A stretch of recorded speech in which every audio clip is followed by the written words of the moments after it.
ಹಬ್ಬ ಹರಿದಿನಗಳನ್ನು ಕಾಣದೆ ಎಷ್ಟೋ ವರ್ಷಗಳಾಗಿತ್ತು ಆ ಮನೆಯಲ್ಲಿ.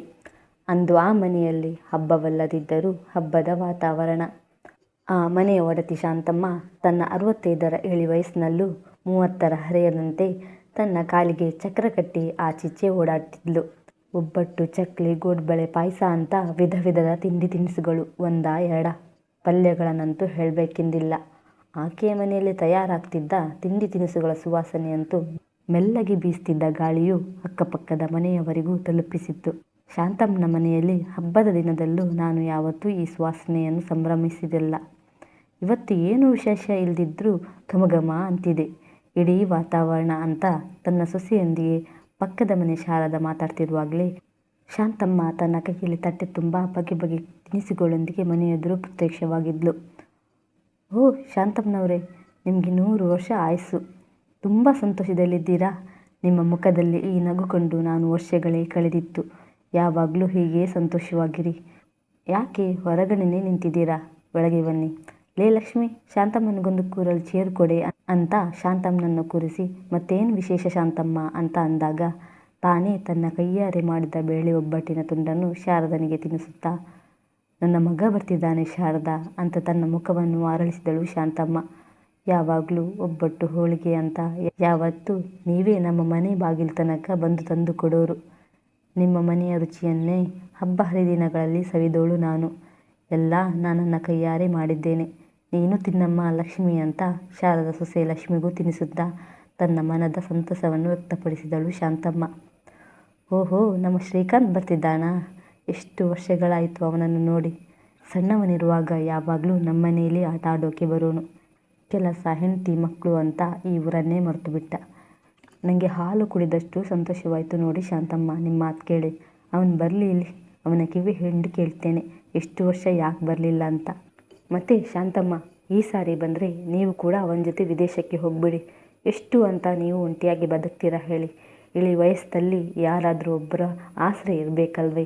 ಯಾವಾಗ ಏನಾಗುತ್ತೋ ಗೊತ್ತಿಲ್ಲ ಅಂತ ಶಾರದಮ್ಮ ತನ್ನ ಮಾತು ಮುಂದುವರಿಸ್ತಿರುವಾಗಲೇ, ಇರಲಿ ಬಿಡಿ ಶಾರದಾ, ನನಗೆ ಒಂಟಿಯಾಗಿ ಇದ್ದು ಅಭ್ಯಾಸ ಆಗಿಬಿಟ್ಟಿದೆ. ಮಕ್ಕಳು ಎಲ್ಲಿದ್ದರೂ ಚೆನ್ನಾಗಿರಬೇಕು ಅಲ್ವೇನೋ. ಆದರೂ ಶಾರದಾ, ಒಮ್ಮೊಮ್ಮೆ ಮೊಮ್ಮಗನ ನೆನಪಾಗುತ್ತೆ. ಏನು ಮಾಡೋದು, ಈ ಜೀವನಕ್ಕೆ ಒಗ್ಗಿಬಿಟ್ಟಿದ್ದೇನೆ. ಅವರು ಎಲ್ಲಿದ್ದರೂ ಚೆನ್ನಾಗಿರಲಿ, ಅದೇ ನನ್ನ ಕಡೆಯ ಆಸೆ. ಮತ್ತು ಶಾರದಾ, ಮನೆಯಲ್ಲಿ ತುಂಬ ಕೆಲಸಗಳು ಹಾಗೇ ಬಾಕಿ ಉಳಿದಿದೆ. ಬರುವಾಗ ಸಂಜೆ 6 ಗಂಟೆ ಆಗುತ್ತೆ ಅಂತ ಹೇಳಿದ್ದ ಶ್ರೀಕಾಂತ್. ಈ ಕೆಲಸದ ನಡುವೆ ಮಧ್ಯಾಹ್ನ ಆಗಿದ್ದೇ ಗೊತ್ತಾಗಲಿಲ್ಲ ನೋಡು. ಹೀಗೆ ಮಾತಾಡ್ತಾ ಕೂತ್ಕೊಂಡ್ರೆ ಹೊತ್ತು ಹೋಗೋದೇ ಗೊತ್ತಾಗಲ್ಲ. ಮತ್ತು ನಾ ಬರ್ತೀನಿ ಶಾರದಾ ಅಂತ ಅಂದಾಗ, ನಾನು ಏನಾದರೂ ಬಂದು ಕೈ ಸಹಾಯ ಮಾಡಲಾ ಶಾಂತಮ್ಮ? ಅಥವಾ ನನ್ನ ಸೊಸೆನಾದರೂ ಕಳಿಸ್ತೀನಿ ಅಂತ ಅಂದ್ಲು ಶಾರದಾ. ಅಯ್ಯಯ್ಯೋ, ಅದೆಲ್ಲ ಬೇಡ, ಎಲ್ಲ ನಾನೇ ನೋಡ್ಕೋತೇನೆ ಅಂತ ತನ್ನ ಕಾತರತೆ ತುಂಬಿದ ಆ ನಗುಮುಖದಿಂದಲೇ ಅಲ್ಲಿಂದ ಹೊರಟಳು ಶಾಂತಮ್ಮ. ಸಂಜೆ ಹೊತ್ತು 6 ಗಂಟೆ ಆಗ್ತಲೇ ಹೊರಗಡೆ ಕಾರಿನ ಹಾರ್ನು ಸದ್ದು ಶಾಂತಮ್ಮನ ಕಿವಿಗೆ ಬಿತ್ತು. ತಾನು 65ರ ಇಳಿ ವಯಸ್ಸಿನಲ್ಲಿದ್ದೇನೆ ಎಂಬುದನ್ನು ಮರೆತು 6 ವರ್ಷದ ಮಗುವಿನಂತೆ ಹೊರಗಡೆ ಓಡಿ ಬಂದಳು ಶಾಂತಮ್ಮ. ಕಾತರತೆಯಿಂದ ಕೂಡಿದ್ದ ಕಣ್ಣುಗಳು ಮಗ ಇಳಿಯುವುದನ್ನೇ ಕಾಯ್ತಿತ್ತು. ಅವನ ಮುಖ ನೋಡುತ್ತಿದ್ದಂತೆ ಆಕೆಯ ಕಣ್ಣುಗಳು ತುಂಬಿದ್ದವು. ಶ್ರೀಕಾಂತ್ ಕೈಯಲ್ಲಿದ್ದ ತನ್ನ 2 ವರ್ಷದ ಮೊಮ್ಮಗ ಧ್ರುವನನ್ನು ಎತ್ತಿಕೊಳ್ಳುತ್ತಾ, ಅಪ್ಪನ ಥರಾನೇ ಇದೆಯಲ್ಲೋ ಕಂದ ಅಂತ ಮೊಮ್ಮಗನ ಮುಖವನ್ನೆಲ್ಲ ಚುಂಬಿಸಿದ್ಲು. ಇದನ್ನು ನೋಡಿದ ಸೊಸೆ ಪೂಜಾ, ಅತ್ತೆ, ಅವನಿಗೆ ಎಲರ್ಜಿ ಆಗುತ್ತೆ, ಹಾಗೆಲ್ಲ ಮುತ್ತಿಡಬೇಡಿ ಅಂತ ಅಂದ್ಲು. ಅದು ತುಂಬ ವರ್ಷ ಆಯ್ತಲ್ಲಮ್ಮ ಮೊಮ್ಮಗನ ನೋಡಿ, ಹಾಗೆ ಸ್ವಲ್ಪ ಜಾಸ್ತಿನೇ ಮುದ್ದಿಸ್ಬಿಟ್ಟೆ. ಸೊಸೆಯ ಮಾತುಗಳಿಂದ ಶಾಂತಮ್ಮನಿಗೆ ಸ್ವಲ್ಪ ಇರಿಸು ಮುರಿಸು ಉಂಟಾದರೂ, ಅಯ್ಯೋ, ನಿಮ್ಮನ್ನೆಲ್ಲ ಹೊರಗಡೆ ನಿಲ್ಲಿಸಿಬಿಟ್ಟೆ ಮಾತಾಡ್ತಿದ್ದೀನಿ. ನಾನೊಬ್ಬಳು ಹುಚ್ಚಿ. ಈ ಪುಟ್ಟ ಪೋರನ ಮುಗ್ಧ ಮುಖ ಎಲ್ಲವನ್ನು ಮರೆಸಿಬಿಟ್ಟಿದೆ ನನಗೆ. ಒಳಗೆ ಬಾರು ಶ್ರೀಕಾಂತ್, ನೀನು ಕೂಡ ಬಾರಮ್ಮ ಅಂತ ತನ್ನ ಮಗ ಸೊಸೆಯನ್ನು ಪ್ರೀತಿಯಿಂದ ಬರಮಾಡಿಕೊಂಡಳು ಶಾಂತಮ್ಮ. ದಿನವಿಡೀ ಪ್ರಯಾಣ ಮಾಡಿ ಸುಸ್ತಾಗಿದ್ದ ಶ್ರೀಕಾಂತ್ ಮತ್ತು ಹೆಂಡತಿ ಪೂಜಾ ವಿಶ್ರಾಂತಿಯನ್ನು ಪಡೆದು ರಾತ್ರಿಯ ಊಟಕ್ಕೆ ಬಂದು ಕೂತರು. ಥರದ ಅಡುಗೆಗಳು ಶ್ರೀಕಾಂತ್ ಕಣ್ಣ ಮುಂದಿತ್ತು. ಯಾಕಮ್ಮ ಇಷ್ಟೆಲ್ಲ ಮಾಡೋಕ್ಕೋದೆ? ಸುಮ್ಮನೆ ನಿನಗೆ ತೊಂದರೆ ತಗೊಂಡು. ಏನೋ ಹೀಗೆ ಹೇಳ್ತೀಯಾ? ಇಷ್ಟು ವರ್ಷ ಬಿಟ್ಟು ಬಂದಿದೀಯಾ, ಇಷ್ಟು ಮಾಡದಿದ್ರೆ ಮತ್ತೇನೋ? ತಗೊಳ್ಳೋ ಶ್ರೀಕಾಂತ, ನಿಂಗಿಷ್ಟ ಅಂತ ನನ್ನ ಕೈಯಾರ ಮಾಡಿದ ಬೇಳೆ ಒಬ್ಬಟ್ಟು. ನೀನು ತಿನ್ನಮ್ಮ ಪೂಜಾ, ಏನೂ ಸಂಕೋಚ ಪಡಬೇಡ.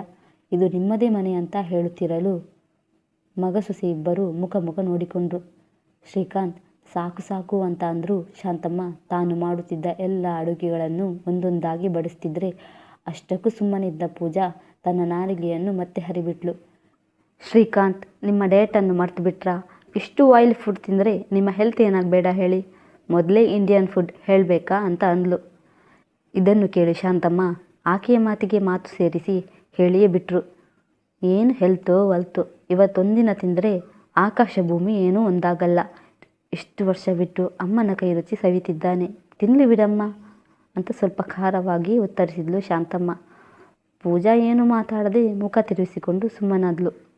ಶ್ರೀಕಾಂತ್ ಮತ್ತು ಪೂಜಾ ನೆಂಟಿಷ್ಟರ ಮನೆ, ಊರು ಕೇರಿ ಅಂತ ಸುತ್ತಿ ಕಾಲಹರಣ ಮಾಡ್ತಿದ್ರೆ ತನ್ನ ಮೊಮ್ಮಗ ಧ್ರುವನ ಜೊತೆ ಆಟವಾಡುತ್ತಾ ತನ್ನನ್ನು ತಾನು ಮರೆತು ಅವನಂತೆ ಪುಟ್ಟ ಮಗುವಾಗಿ ಹೋದ್ಲು ಶಾಂತಮ್ಮ.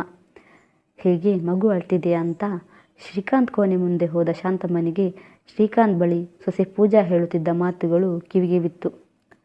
ಒಬ್ಬಟ್ಟು ಹೋಳಿಗೆ ಅಂತ ಹೊಟ್ಟೆ ತುಂಬ ತಿಂತಾ ಇರ್ತೀರೋ ಅಥವಾ ಬಂದ ವಿಷಯ ಮಾಡ್ತೀರೋ? ಆಗಲೇ ನಾವು ಇಂಡಿಯಾಗೆ ಬಂದು 1 ವಾರ ಆಗ್ತಾ ಬಂತು. ಆದರೆ ಅದು ಇದು ಅಂತ ನೀವು ಇಂಡಿಯಾಗೆ ಬಂದ ವಿಚಾರನೇ ಮರ್ತು ಬಿಟ್ಟಿದ್ದೀರಾ. ಇನ್ನು ಸ್ವಲ್ಪ ದಿನ ಮಾತ್ರ ಬಾಕಿ ಉಳಿದಿರೋದು. ಅಷ್ಟರಲ್ಲಿ ನಾವು ನಮ್ಮ ಕೆಲಸ ಮುಗಿಸಿ ಲಂಡನ್ಗೆ ವಾಪಸ್ ಆಗಬೇಕು. ನೆನಪಿರಲಿ, ಈ ದನದ ತೊಟ್ಟಿ ಅಂತ ಮನೆಯಲ್ಲಿ ನಾನು ಉಸಿರುಗಟ್ಟಿ ಇದ್ದೀನಿ. ಇಲ್ಲಿ ಒಂದೊಂದು ದಿನ ಒಂದೊಂದು ವರ್ಷ ಅಂತ ಅನಿಸ್ತಿದೆ ನನಗೆ. ಈ ಮನೇನೋ, ನಿಮ್ಮಮ್ಮನ ಅರ್ಕಲ್ ಮುರ್ಕಲ್ ಸಾರಿನೋ, ಆ ಕೊಳಕು ಕೈಯಿಂದ ಮಾಡೋ ಅಡುಗೆ ಬೇರೆ ನಾ ತಿನ್ನಬೇಕು. ತಿನ್ನೋಕ್ಕೂ ಮನಸ್ಸು ಬರಲ್ಲ ನನಗೆ. ನಿಮ್ಗೆ ಗೊತ್ತಲ್ವ ಶ್ರೀಕಾಂತ್, ನಾವು ಲಂಡನ್ನಲ್ಲಿ ಎಷ್ಟು ಹೈಜೀನ್ ಆಗಿದ್ದವರು ಅಂತ. ನನಗಂತೂ ಈ ಮನೆಯಲ್ಲಿ ಒಂದು ನಿಮಿಷ ಇರೋಕ್ಕೂ ಇಷ್ಟ ಇಲ್ಲ. ಡಾರ್ಲಿಂಗ್, ಆದಷ್ಟು ಬೇಗ ಬಂದ ಕೆಲಸ ಮುಗಿಸಿ ನಾವು ಹೊರಡೋಣ ಪ್ಲೀಸ್ ಅಂತ ಶ್ರೀಕಾಂತ್ ಜೊತೆ ಪೂಜೆ ಹೇಳುತ್ತಿರಲು ಶಾಂತಮ್ಮನ ಕಣ್ಣುಗಳು ತುಂಬಿ ಬಂದವು. ಅಲ್ಲೇ ಗೋಡೆಗೆ ಒರಗಿಕೊಂಡು ಬಿಕ್ಕಳಿಸಿದ ಶಾಂತಮ್ಮ ಬಂದ ಅಳುವನ್ನು ತಡೆದುಕೊಳ್ಳಲಾಗದೆ ತನ್ನ ಕೋಣೆಯ ಕಡೆಗೆ ಹೋದಳು. ತನ್ನ ಅಕ್ಕಪಕ್ಕ ಕಣ್ಣು ಹಾಯಿಸುತ್ತಾ ತನ್ನ ಹರಕಲು ಸೀರೆಯನ್ನೊಮ್ಮೆ ನೋಡುತ್ತಾ, ಇದೇ ದನದ ತೊಟ್ಟಿಯಂಥ ಮನೆಯಲ್ಲಿ ಶ್ರೀಕಾಂತ್ ಹುಟ್ಟಿ ಬೆಳೆದದ್ದು. ಇದೇ ಹರಕಲು ಸೀರೆ ಉಟ್ಟುಕೊಂಡು ಇದೇ ಕೊಳಗು ಕೈಯಿಂದ ಆ ಚಂದಮಾಮನನ್ನು ತೋರಿಸಿ ಹೊಟ್ಟೆ ತುಂಬ ಉಣಿಸಿದ್ದೆ. ಅವನನ್ನು ಒಂದು ಎತ್ತರದ ಸ್ಥಾನಕ್ಕೆ ತಂದು ನಿಲ್ಲಿಸಿದೆ. ಸೊಸೆ ಪೂಜಾ ಹೇಳಿದ ಮಾತುಗಳಿಗಿಂತ ಆಕೆಯ ಮನಸ್ಸನ್ನು ಘಾಸಿಗೊಳಿಸಿದ್ದು ಶ್ರೀಕಾಂತ್ನ ಮೌನ. ಯಾಕೋ ಶ್ರೀಕಾಂತ, ನಿನಗೆ ನಾನು ಅಷ್ಟು ಬೇಡವಾಗಿಬಿಟ್ನೇನು? ನಿನ್ನ ಒಂದು ಪ್ರತ್ಯುತ್ತರ ಸಾಕಿತ್ತು ಕಣೋ ಅವಳಿಗೆ ಅಂತ ತನ್ನ ಉಸಿರನ್ನು ಎತ್ತರಿಸಿದಳು ಶಾಂತಮ್ಮ. ಅಷ್ಟರಲ್ಲಾಗಲಿ ಕೋಣೆಯ ಬಾಗಿಲು ಬಡಿಯುವ ಸದ್ದಾಯಿತು. ತನ್ನ ಸೀರೆ ಸೆರಗಿನಿಂದ ಕಣ್ಣೊರೆಸುತ್ತಾ ಏನೂ ಗೊತ್ತಿಲ್ಲದಂತೆ ಬಾಗಿಲು ತೆಗೆದ ಶಾಂತಮ್ಮನ ಮುಂದೆ ಆಕೆ ಊಹಿಸಿದಂತೆ ಮಗ ಶ್ರೀಕಾಂತ್ ನಿಂತಿದ್ದ. ಮಗನ ಕಣ್ಣ ನೋಟಕ್ಕೆ ತನ್ನ ನೋಟವನ್ನು ಸೇರಿಸುತ್ತಾ, ಏನು ಶ್ರೀಕಾಂತ್ ಅಂತ ತನ್ನ ಮೆದು ಧ್ವನಿಯಿಂದ ಅಂದಳು ಶಾಂತಮ್ಮ. ಅಮ್ಮ, ನಿನ್ನ ಹತ್ರ ಒಂದು ಮುಖ್ಯವಾದ ವಿಷಯ ಹೇಳಬೇಕಿತ್ತು ಅಂತ ಅಂದಾಗ, ಅದು ಏನಂತ ಹೇಳೋ ಶ್ರೀಕಾಂತ್?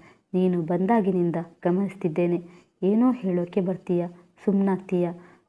ನಾನು ನಿನ್ನ ಅಮ್ಮ ಕಣೋ, ನನ್ನ ಹತ್ರ ಏನೋ ನಿನ್ನ ಮುಚ್ಚುಮರೆ, ಮನಸ್ಸು ಬಿಚ್ಚಿ ಮಾತಾಡು ಶ್ರೀಕಾಂತ್ ಅಂತ ಮಗನ ತಲೆ ಸವರುತ್ತಾ ಕೇಳಿದಳು ಶಾಂತಮ್ಮ. ಅದು ಅಮ್ಮ, ಲಂಡನ್ನಲ್ಲಿ ಅಂತ ಮಾತು ಶುರು ಮಾಡಿದ ಶ್ರೀಕಾಂತ್.